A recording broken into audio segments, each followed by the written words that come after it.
शिव पुराण की चमत्कारिक कथा। जब शिव ने अपने क्रोध से कामदेव को भस्म कर दिया, बहुत समय पहले की बात है, जब सती शिव की पत्नी और दक्ष प्रजापति की पुत्री ने अपने पिता के यज्ञ में अपमानित होकर योगाग्नि में स्वयं को भस्म कर दिया।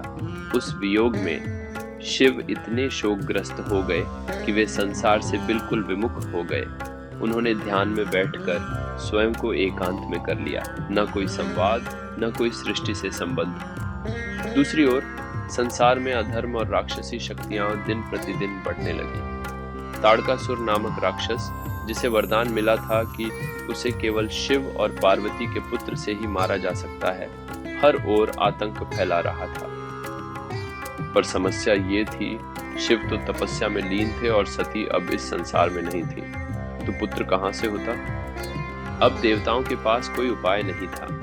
वे पार्वती, जो सती का ही पुनर्जन्म थी और पर्वतराज हिमालय की पुत्री थी, के पास पहुंचे और उनसे शिव को तपस्या से बाहर लाने की प्रार्थना की।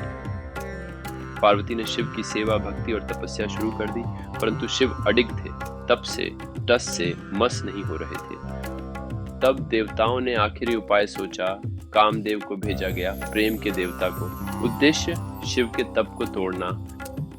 कामदेव को पता था कि यह कार्य असंभव नहीं, जानलेवा हो सकता है, लेकिन लोकहित में उन्होंने अपनी बांसुरी उठाई, बसंत ऋतु को साथ लाए, फूल खिलाए, हवा में प्रेम घोला, और जैसे ही पार्वती शिव के पास पहुंची, उन्होंने अपने प्रेम बाण से शिव के ध्यान को भेद दिया।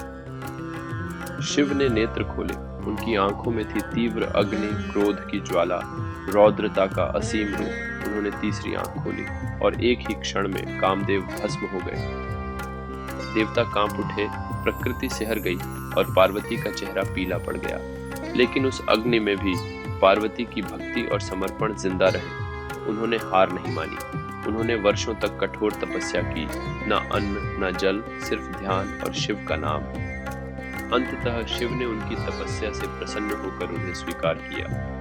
उनका विवाह हुआ और बाद में कार्तिकेय का जन्म हुआ, वही वीर पुत्र जिसने ताड़कासुर का अंत किया। कथा की सीख, प्रेम और वासना में अंतर है। जब प्रेम त्यागमय हो तो वह शिव को भी प्रसन्न कर सकता है। तपस्या, भक्ति और सच्चा समर्पण, ये किसी भी क्रोध को शांत कर सकते हैं। और कभी कभी जो विनाश लगता है वही सृष्टि का द्वार खोलता है। कामदेव तो भस्म हो गए, लेकिन उनकी आत्मा को शिव ने आशीर्वाद दिया। तू अब से अनंग होगा, बिना शरीर के, फिर भी हर दिल में प्रेम जगाएगा।